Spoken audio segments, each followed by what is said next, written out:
नमस्कार दोस्तों, आज की जो खबर है वो आपको पता है, लेकिन हम उस खबर की पूरी सच्चाई आपके सामने लेकर आए हैं। दरअसल हम नासिर और जुनैद के हत्याकांड की पूरी सच्चाई आपके सामने लेकर आए हैं और साथ ही एक न्यूज चैनल को बताने भी आए हैं कि पत्रकारिता का धर्म न भूलकर केवल अपने चैनल को पॉपुलर करने के चक्कर में सब कुछ समान देखकर चलें, क्योंकि आपको मुस्लिम के साथ साथ हिंदू भी फॉलो करते हैं। लल्लन टॉप आपका चैनल वाकई में लल्लन टॉपा है, तो पत्रकारिता को ध्यान रखते हुए पत्रकारिता की शपथ के अनुसार खबरें प्रसारित करें। सबसे पहले हम आपको गाय को मात्र जानवर समझने वाले और भड़काने और सच्चाई के नाम पर झूठ फैलाने वाले लल्लन टोपा की एक वीडियो क्लिप दिखाने वाले हैं, जिसमें उन्होंने कहा है कि गाय की रक्षा के लिए आपने एक इंसान को ही जिंदा जला दिया। तो आपको बताते हुए बड़ा अजीब लगता है कि जो जीवन जीने का अधिकार एक इंसान को है, उतना ही जीवन जीने का अधिकार संसार में सभी जीवों का है। लेकिन हम आपको बता दें कि चाहे वो चींटी ही क्यों ना हो,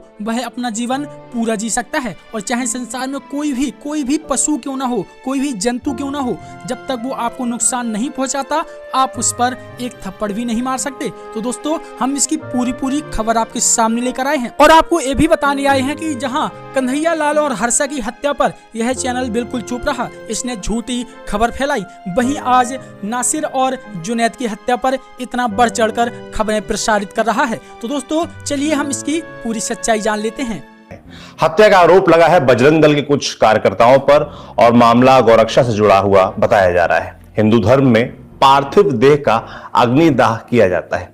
हिंदू धर्म में गाय को पवित्र जानवर माना जाता है, मगर गाय की रक्षा के नाम पर किसी इंसान को जिंदा जला देना धर्म की कौन सी व्याख्या में आता है?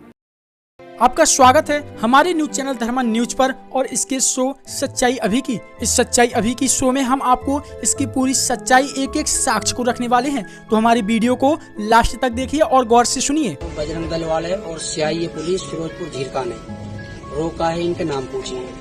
नाम पूछने के बाद इनको खींचने की कोशिश करिए, तो उन लोगों ने जैसे ही देखा कि ये लोग हमको खींच रहे हैं बजरंग दल वाले, क्योंकि बजरंग दल वालों की वजह से दहशत फैली हुई है, उन्होंने सोचा कि ये हमको मारेंगे। पहले भी बारिश की घटना हो चुकी है जी, तो उन लोगों ने गाड़ी को भगाने की कोशिश की बेचारों ने जान बचाने के लिए। तो फिरोजपुर सीआईए के थाने ने खुद ने आगे से टक्कर मारी है, पुलिस वालों ने बराबर शरीक है इस मर्डर करने में, और बजरंग दल वालों ने पीछे से टक्कर मारी है। ग्रामीण इस चीज की सबूत दे रहे हैं, शाहिद है, गवाह है वो लोग। वीरू का जोतरी के रास्ते में इन लोगों को पकड़ के सीआई की गाड़ी में डाल दिया गया है। दोनों को लेके वहाँ जिंदा जलाया है लोहारू में जाके जिंदा जला दिया। इनको बोलेरो के पीछे ऊपर लगाए जा रहे हैं, वो बिल्कुल निराधार है। बजरंग दल की कोई टीम वहाँ पे नहीं थी और वो घटना बहुत ही दुर्भाग्यपूर्ण है, जो हमने सोशल मीडिया से पता लगा है। जो भी व्यक्ति हो, उनके खिलाफ सख्त से सख्त कार्रवाई की जाए, चाहे कोई भी हो, उसमें कोई भी दोषी बख्शा ना जाए। और उसमें मैं और मेरी टीम बजरंग दल की कोई भी व्यक्ति उसमें नहीं है, और जो भी व्यक्ति इसमें है उस पे सख्त से सख्त प्रशासन कार्रवाई करे। वहीं हम आपको बता दें कि इस न्यूज चैनल यानी कि लल्लन टोपा ने आज तक आपको हिंदुओं पर हुए एक भी अत्याचार के बारे में एक भी खबर नहीं सुनाई है। दोस्तों, हम ऐसे ही 20 हिंदुओं के नाम लेकर आए हैं जिनके ऊपर मुस्लिमों द्वारा बहुत ही ज्यादा अत्याचार कर उनको मौत के घाट उतार दिया है। दोस्तों, इस खबर के बारे में लल्लन टोपा ने आज तक एक भी वीडियो नहीं बनाई है, तो दोस्तों हम आपको इनके बारे में पूरी खबर सुनाने वाले हैं। दोस्तों, इनमें से पहला नाम आता है विष्णु गोस्वामी जी का, जिनको 16 मई 2019 को यूपी के गोंडा जिले में इमरान, तोफैल, रमजान और निजामुद्दीन ने पेट्रोल डालकर जिंदा जला दिया था। विष्णु गोस्वामी की गलती बस इतनी थी कि वो अपने पिता के साथ लौटते हुए सड़क के किनारे लगे नल पर पानी पीने लगे थे। बस इसी दौरान उन्होंने विष्णु व उनके पिता से विवाद बढ़ाया और बात खींचने पर उसे पेट्रोल डालकर जिंदा जला दिया। दोस्तों, हम आपको बता दें कि ऐसा ही दूसरा नाम आता है बी रामलिंगन का, जो तमिलनाडु में दलितों के इलाके में धर्म परिवर्तन की प्रक्रिया को चलाता देख बी रामलिंगन ने पीएफआई के कुछ लोगों का विरोध किया था, जिसके बाद 7 फरवरी को पट्टाली मक्कन काची के नेता को ही घर में खींचकर हत्या कर दी गई। इस मामले में पुलिस ने 5 लोगों को हिरासत में लिया दिया था, जिनके नाम कुछ इस प्रकार हैं: निजाम अली, सरबुद्दीन, रिजवान, मोहम्मद अजरुद्दीन और मोहम्मद रियाज है। दोस्तों ऐसे ही हम आपको बता दें कि तीसरा नाम आता है ध्रुव त्यागी का। बेटी के साथ छेड़खानी का विरोध करने पर 51 वर्षीय ध्रुव त्यागी को सरेआम सबके सामने मोहम्मद आलम और जहांगीर खान ने धारदार हथियारों से राष्ट्रीय राजधानी के मोती नगर में मौत के घाट उतार दिया था। इसके बाद इन हत्यारों ने ध्रुव त्यागी के बेटे पर भी हमला कर दिया था। हालांकि उस समय पुलिस ने दोनों आरोपितों को गिरफ्तार कर लिया था, मगर बाद में पुलिस को पड़ताल से पता चला कि उस दिन उन्होंने 11 लोगों को घर में घुसकर मार दिया था। वहीं हम आपको बता दें कि चंदन गुप्ता जो चौथा नाम आता है, कासगंज में तिरंगा यात्रा के दौरान हुई हिंसा में मारे गए थे। दरअसल अभिषेक उर्फ चंदन गुप्ता की हत्या शायद ही किसी के जहन से निकले। अभी हाल ही में दिल्ली में हुए प्रदर्शनों में इनका नाम एक बार फिर सामने आया था। चंदन का जुर्म सिर्फ ये था कि वे 26 जनवरी के मौके पर बिहिन और बीपीबीपी की तिरंगा यात्रा में शामिल थे, जहां मुस्लिम बहुल इलाके में उन पर छत से गोलियां चला दी गई थी। घटना में चंदन की मौत हो गई थी और बाद में पुलिस ने मुख्य आरोपित सलीम को गिरफ्तार किया था। वहीं चौथा नाम आता है हिना तलरेजा का, जो साल 2017 में 5 जुलाई को हिना तलरेजा का शव बरामद हुआ था, जिसके बाद उनकी हत्या की खबरें सुर्खियों में आई थी। पड़ताल के बाद मालूम हुआ कि हिना के पति अदनान ने पहले अपनी आंखों के सामने अपने दोस्तों से उसका गैंग रेप करवाया और फिर उसे गोली मारकर हत्या कर दी। बाद में शव को कोसांबी जिले के एक हाईवे पर फेंककर फरार हो गया। वहीं छठा नाम आता है अंकित सक्सेना का, जो मुस्लिम गर्लफ्रेंड के परिवार वालों ने जिसे दिल्ली के टैगोर गार्डन की एक गली के में सबके सामने मौत के घाट उतार दिया था। उस अंकित शर्मा को भुला पाना नामुमकिन है। साल 2018 में 1 फरवरी की वो घटना जिसमें दिल्ली सरकार ने खूब राजनीति की रोटियां सेकी थी, जिसमें मुस्लिम लड़की ने खुद बताया था कि उसके परिवार वालों ने उसके प्रेमी अंकित को मार डाला है। इसी के साथ 7वां नाम आता है प्रशांत पुजारी का, जो साल 2015 में कर्नाटक के सबसे संवेदनशील मंगलुरु में 40 किलोमीटर दूर मूदबिंदी में 9 अक्टूबर को बीच बाजार में देर शाम को प्रशांत पुजारी की बेरहमी से हत्या कर दी गई थी। इस मामले में पुलिस ने हनीफ इब्राहिम, इलियात और अब्दुल रशीद को गिरफ्तार किया था। पड़ताल में मालूम हुआ कि प्रशांत को साजिद के तहत मारा गया था। वे एक गोरक्षक थे जिन्होंने पहले दल के साथ कई बार मवेशियों से लदे ट्रक और लोरियों को जब्त किया था। इसी के साथ 8वां नाम आता है विधु जैन का, जो साल 2013 में 30 सितंबर को पंजाब के मालेर कोटला में कुछ जिहादियों ने हिंदू बच्चे विभू जैन का बेरहमी से कत्ल कर दिया था। जिस समय विभू का अपहरण हुआ था वह 12 साल का था। बाद में खबर आई कि कट्टरपंथियों ने उसे जिंदा जला दिया था। इसी के साथ 8वां नाम आता है ट्विंकल शर्मा का। अलीगढ़ में टप्पल में हुआ ये हत्याकांड वो घटना है जिसने सबको सोचने पर मजबूर कर दिया था। दरअसल अब इंसानियत समाज में बाकी बची ही नहीं थी। इस घटना के आरोपितों का नाम मोहम्मद जाहिद और मोहम्मद असलम था, जिन्होंने केवल 10,000 के लिए बच्ची के साथ बेरहमी की हद पार कर दी थी। उन्होंने बच्ची को मारने से पहले 8 घंटे उसे इतना मारा कि उसकी आंखें तक डैमेज हो गई थी। बाद में उसका शव भी ऐसी ही जगह फेंक दिया जहां उसे कुत्तों ने बुरी तरीके से नोच लिया था। वहीं 10वां नाम आता है सुबोध सिंह का, जो 3 दिसंबर 2018 को सियाना के चिंगराबाठी में हुई हिंसा में सुबोध सिंह की भी हत्या हुई थी। इसके अलावा इस घटना में 2 लोगों को और मार दिया गया था, जिनमें से एक सुबोध सिंह थे। तो वहीं हम आपको बता दें कि 11वें नंबर पर डॉक्टर पंकज नारंग है, जो साल 2016 में दिल्ली के विकासपुरी में पंकज नारंग की हत्या की गई थी। इनमें 9 लोगों को गिरफ्तार किया गया था, जिनमें से 4 लोग नाबालिग थे। उनकी मौत का कारण सिर्फ ये था कि उन्होंने अपने भांजे के साथ क्रिकेट खेलने के दौरान कुछ लोगों को मना किया था कि वो गाड़ी को तेज न चलाएं, जिसके बाद उन लोगों ने पंकज नारंग पर हमला कर दिया और उनको मौत के घाट उतार दिया था। वहीं 12वें नंबर पर रिया गौतम आती हैं, जो कि साल 2017 में दिल्ली में रहकर एयर होस्टेस की ट्रेनिंग ले रही थी। रिया गौतम नाम की लड़की की हत्या की गई थी। इस वारदात को अंजाम देने वाले का नाम आदिल था। रिया का जुर्म सिर्फ ये था कि वे आदिल की पड़ोसिन थी और इसकी उससे कई साल से दोस्ती भी थी, लेकिन एक दिन उसने आदिल से मिलने से मना कर दिया, जिसके बाद आदिल ने उसे एक दिन चाकू से गोथ कर मार डाला। इस मामले में पुलिस ने आदिल के साथ उसके 2 दोस्तों को भी गिरफ्तार किया था, जिसका नाम जुनेद सलीम अंसारी और फाजिल राजू अंसारी था। वहीं 13वें नंबर पर आता है बंधु प्रकाश जी का नाम, जो कि बंगाल के मुर्शिदाबाद इलाके में RSS कार्यकर्ता बंधु प्रकाश पाल उनकी 7 माह की गर्भवती पत्नी तथा 8 साल के बेटे की 8 अक्टूबर 2019 को धारदार हथियार से गला काटकर हत्या कर दी गई थी, जिसने सबको हिलाकर रख दिया था।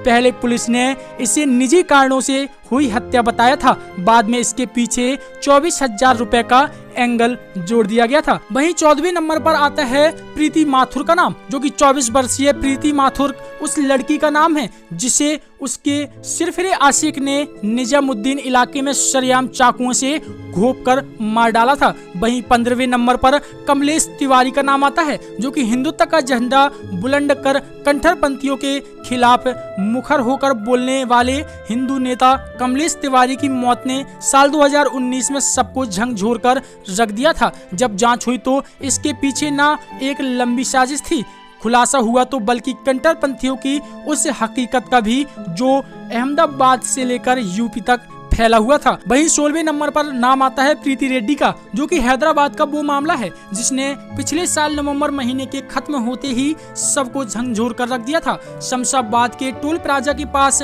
घटी घटना में मुख्य आरोपित मोहम्मद पाशा था, जिसने अपने अन्य 3 साथियों के साथ मिलकर उस महिला डॉक्टर का गैंगरेप किया था। फिर उसने पेट्रोल डालकर प्रीति रेड्डी को जिंदा जला दिया था। वहीं आपको बता दें कि 17वें नंबर पर रतन लाल जी का नाम आता है, जो कि 24-25 फरवरी को उत्तर पूर्वी दिल्ली में हुई हिंसा में वीरगति को प्राप्त हुए थे। रतन लाल जी का नाम शायद ही आने वाले समय में कोई भूल पाए, क्योंकि एक ऐसा वीर जिसने दिल्ली को जलने से रोकने के लिए खुद को इस्लामिक भीड़ का बलि बना दिया था। उनकी रिपोर्ट में सामने आया था, एक पोस्टमार्टम रिपोर्ट में सामने आया था, पता चला था कि उनकी मौत पत्थरबाजी के कारण नहीं बल्कि रतन लाल जी की मौत तो गोली लगने के कारण हुई थी। वहीं 18वें नंबर पर विनोद कुमार जी का नाम आता है। दिल्ली में हिंदू विरोधी हिंसा में मरने वालों में एक 51 वर्षीय विनोद कुमार का नाम भी है, जिन्हें मुस्लिम आतताइयों ने अल्लाहू अकबर के नारे लगाते हुए मौत के घाट उतार दिया था और उनकी लाश भेजकर अन्य लोगों को संदेश भी दिया था कि उन्हें रात भर ऐसी लाशें मिलती रहेंगी।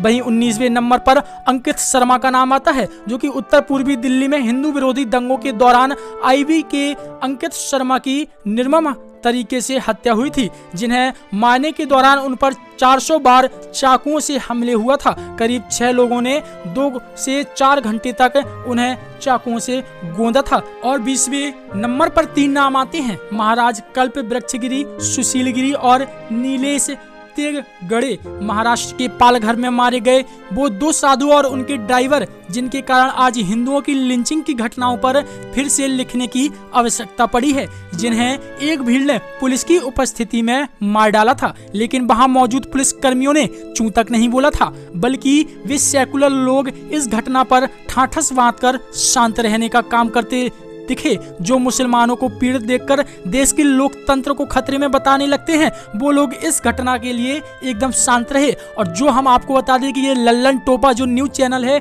इसने इनके बारे में एक भी खबर प्रसारित नहीं की। जो हमने 20 नाम बताए हैं, ये केवल 20 ही नहीं, अभी तो काफी ऐसे नाम हैं जो कि पुलिस के सामने भी सामने नहीं आए हैं। दोस्तों, जो ये 2 नामों की वजह से इतना ज्यादा देश में बवाल हो रहा है, क्या जो ये 20 लोगों के हमने नाम बताए इनमें के बीच में बवाल हुआ? क्या लल्लन टोपा न्यूज चैनल ने इनके बारे में बताया? तो चलिए हम आपको पहले एक खबर सुना देते हैं। चलिए अब हम आपको वो खबर सुना देते हैं जिसकी वजह से पूरे देश में यह बवाल मचा हुआ है, पूरे देश में हंगामा मचा हुआ है और पूरा ट्विटर इससे भरा हुआ है। दरअसल दोस्तों, हम आपको बता दें कि हरियाणा में 2 मुस्लिम युवकों को जिंदा जलाने के मामले में एक नया खुलासा हुआ है। परिवार का आरोप है कि पुलिस ने जुनैद और नासिर की बोलेरो को टक्कर मारकर पकड़ा था। इसके बाद अधमरी हालत में उन्हें बजरंग दल के मोनू मानेसर और उनके साथियों को सौंप दिया गया था। उन्होंने गो तस्करी के शक में दोनों को बोलेरो समेत जिंदा जला दिया। भिवानी के लोहारू गांव के नजदीक बुधवार को इनकी बॉडी मिली। मोनू पर 20 दिन में 2 हत्या और 1 हत्या के प्रयास का आरोप है। परिवार का दावा है कि घटना के वक्त फिरोजपुर झिरका की क्राइम इन्वेस्टिगेशन एजेंसी यानी कि CIA की टीम मौजूद थी। दोनों को पहले बुरी तरह पीटा गया। इसके बाद ये लोग जुनैद और नासिर को पुलिस स्टेशन ले गए, लेकिन पुलिस ने हालत देखकर हिरासत में लेने से इनकार कर दिया। इसके बाद बोलेरो समेत जिंदा जलने की खबर आई। उधर पुलिस ने परिवार के आरोपों को झूठा बताया है। फिरोजपुर झिरका में CIA इंचार्ज बीरन सिंह का कहना है कि इनका इस मामले से कोई लेन देन नहीं है। ना तो उन्होंने किसी आरोपी को पकड़ा है और ना ही बजरंग दल के लोगों को सौंपा है। उनकी गाड़ी स्टाफ और वह खुद उस दिन थाने में थे। उन्हें नहीं पता कि परिजन ऐसे आरोप क्यों लगा रही है। वहीं मृतक जुनैद जिनकी उम्र 35 साल और नासिर जिसकी उम्र 28 साल दोनों राजस्थान के जिला भरतपुर के गांव घाटमिका के रहने वाले थे। ये गांव हरियाणा बॉर्डर के नजदीक है। जुनैद के चचेरे भाई इस्माइल ने बुधवार को गोपालगढ़ थाना भरतपुर में दोनों के अपहरण और मारपीट का मामला दर्ज कराया है। भिवानी और राजस्थान के भरतपुर जिला की पुलिस दोनों ही जांच में जुटी हैं। दोनों के कंकाल को सैंपल के लिए DNA जांच कराई जा रही है। वहीं हम आपको बता दें कि मृतक जुनैद के चचेरे भाई इस्माइल ने बताया कि जुनैद और नासिर मंगलवार को भोरूबाद सिरकी गांव गए हुए थे। यहां उनके भाई की ससुराल है। रात में वह वहीं पर रुक गए थे। बुधवार सुबह घर आ रहे थे। रास्ते में दोनों को CIA की टीम ने और बजरंग दल वालों ने रोका। इनका नाम पूछा। इसके बाद दोनों को गाड़ी से खींचकर बाहर निकालने की कोशिश की गई। इस्माइल ने बताया कि बजरंग दल वालों की वजह से इलाके में पहले ही दहशत फैली हुई है। इससे पहले नूर में बजरंग दल वालों की कथित पिटाई से बारिश की मौत हो चुकी है। नासिर जुनैद ने जैसे ही देखा कि उन्हें एक खींच रहे हैं तो उन्होंने अपनी जान बचाने के लिए अपनी गाड़ी बोलेरो को भगा दिया। परिजनों का कहना है कि जुनैद और नासिर को बोलेरो में जान बचाकर भागते देख फिरोजपुर झिरका CIA ने गाड़ी को आगे से टक्कर मारी और पीछे से बजरंग दल वालों ने टक्कर मारी। उन्होंने कहा कि पुलिस इस हत्याकांड में बराबर शरीक है। ग्रामीण उनके सबूत दे रहे हैं। हमारे पास गवाह हैं। बिरुका चौतारी के रास्ते में दोनों को गाड़ी में डालकर फिरोजपुर झिरका थाना ले जाकर पहुंचे, जहां पर बजरंग दल वालों ने दोनों को पुलिस को सौंपने की कोशिश की, लेकिन दोनों की हालत इस कदर खराब हो गई थी कि पुलिस ने दोनों को रखने से मना कर दिया। और परिवार वालों का कहना है कि पुलिस के हिरासत में लेने से इनकार करने के बाद बजरंग दल वालों ने नेता मोनू सर रिंकू सैनी के अलावा 7 से 8 अन्य लोग हमारे दोनों भाइयों को भिवानी ले गए। वहां उन्हें पिछली सीट पर बैठाकर जिंदा जलाकर मार दिया गया। हमें सोशल मीडिया पर चली खबर के बाद दोनों की मौत का पता चला। गाड़ी के इंजन और चेचिस नंबर से पता चला कि ये हमारी गाड़ी है और मरने वाले हमारे दोनों भाई हैं। वहीं हम आपको बता दें कि आरोपी मोहित उर्फ मोनू मानेसर अंडरग्राउंड हो गए हैं। यह हरियाणा के गुरुग्राम जिले के मानेसर का रहने वाले हैं।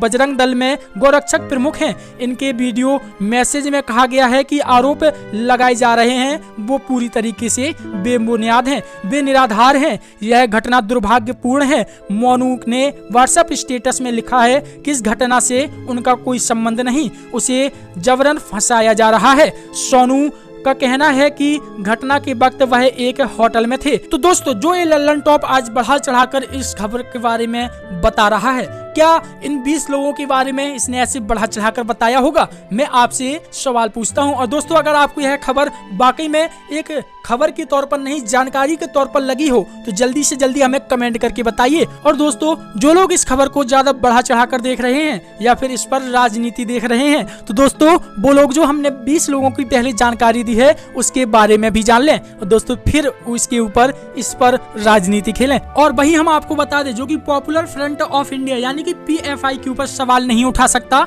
तो उसे RSS और बजरंग दल के ऊपर सवाल उठाने का कोई अधिकार नहीं है। धन्यवाद दोस्तों वीडियो को लास्ट तक देखने के लिए। हमने अपनी वीडियो में एक एक पूरी तरीके से सही साक्ष्य रखा है और इस वीडियो को लाइक करके सभी जगह फैला दीजिए, जिससे कि सभी लोग जान सकें कि हमारे हिंदुओं में भी ऐसी मौतें हुई हैं, लेकिन उसके बारे में आज तक किसी भी मीडिया ने, किसी भी पुलिस ने कोई देखरेख या फिर कोई भी एक्शन नहीं किया। दोस्तों जल्दी से जल्दी हमारे चैनल को सब्सक्राइब कर दीजिए, जैसे कि ऐसी खबरें आप तक सबसे पहले पहुंचे और आप सबसे पहले ऐसी खबरों से अवगत हो सकें। धन्यवाद दोस्तों। जय हिंद, जय भारत, जय हिंद की सेना।